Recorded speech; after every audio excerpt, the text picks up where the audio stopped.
Airman Cave Archives! Knowing and doing are two different things.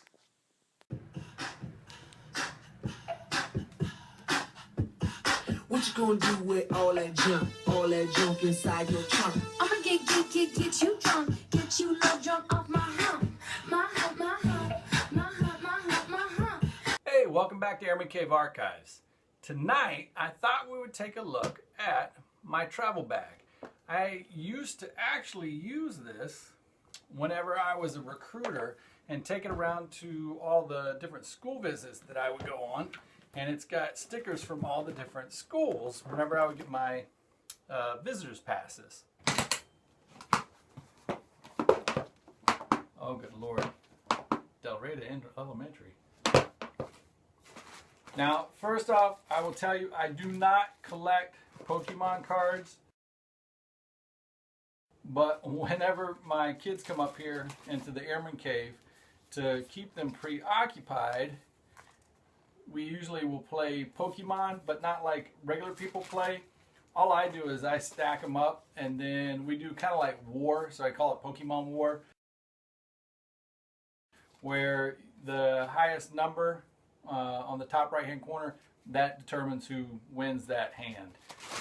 Then, see, my Aunt Mickey, whenever she used to work at McDonald's, collected a bunch of these for me whenever we were growing up, and I purchased a bunch more of them just to kind of have the collection of them. But it's the Transformers foods from McDonald's that go from robots into like fries and different things like that.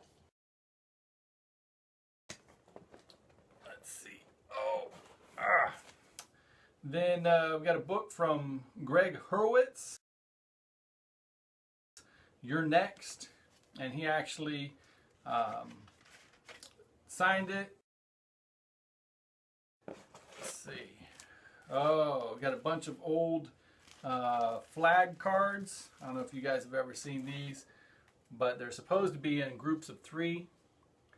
And then what they would do is it just had like Afghanistan. Oh, that's weird. Oh, I put them in alphabetical order. And then it had facts about the different country on the back of the card. We've got my Dr. Seuss book. And what I did in here, because you know the older you get, the more you forget. Oh, that sounds good, yeah. So basically, what this is you go through it, and I would write down somebody's name, and then I would write stuff about that person. So I would kind of do like a mind or a brain dump. So for instance, we've got my friend Steve, and it says one of them is his copy of my book was stolen.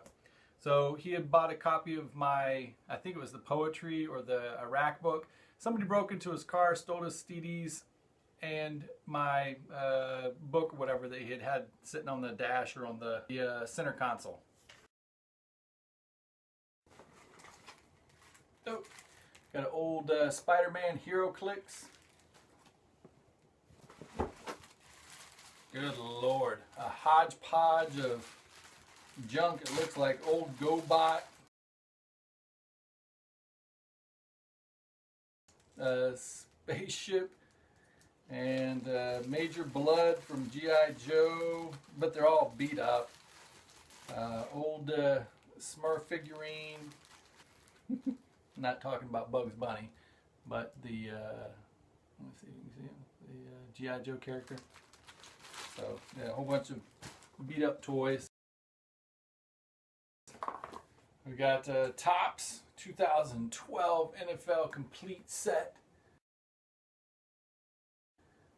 So, I can't remember what the big rookie was in that. I think it's Andrew Luck.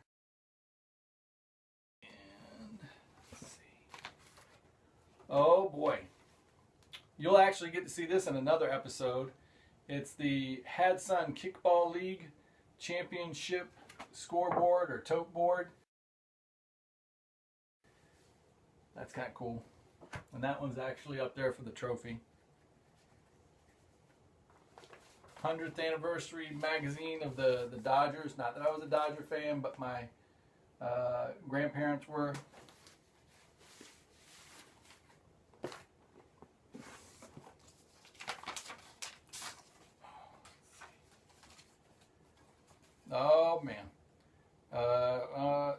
guess I put this in here because the frame got cracked or whatever. But it's an old picture of me and my wife whenever we first got together. It got wet or something because the glass is still on it, stuck to the picture. Got all of the paperwork, good Lord, for my 1940 Ford four-door that my stepmom sold to me for $2. Pretty sweet ride, just saying.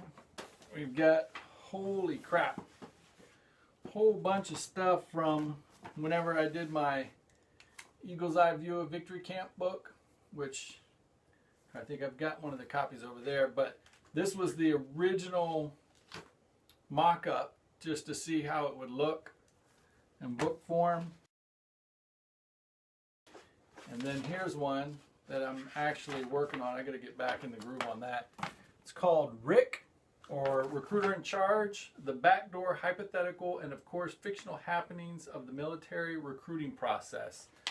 So that's going to be my fifth book, and kind of talk about some of the hypothetical stories that go along with the recruiting process whenever folks are coming in. What else? Oh, good Lord. This is the the How to Survive guide. And it's got a bunch of different ones. How to survive during a worst case scenario, chemical or biological attack. Also, zombie survival guide and the collapse of civilization. So, not that I'm a prepper, but you know, you always want to be prepared just in case something happens. Oh, and of course the all too important Ziploc freezer bags. I'm sure that will save us from everything, to include zombies. But yeah, I don't know why I printed that out, just to have something. And see, this is the binder from my book tour whenever I did in support of An Eagle's Eye View of Victory Camp, as well as Vices and Verses. So it's got all kinds of different flyers whenever I used to go and have stuff set up at bookshops and things. So I put up a flyer to get people to come in and see that they needed to get a book from me. And then there's let's see, we've got the coffee scene where my wife went with me and we did a reading and then sold some of the Vices and Verses book. Entitled Weary Roll. I don't want to play this role anymore. No, I ain't going to be in this pony show 1 minute more. You can't keep me on this leash of promises no more. Too cool. All right, well, now that you know what's inside this travel bag that I would take around with me on my recruiting, maybe look around your house, see if you can't find something that has a bunch of old memories and things that, hey, you know what? Maybe you can put it on eBay and sell it. Thanks for stopping by, and we'll see you next time. Bye. Airman Cave Archives! Knowing and doing are two different things.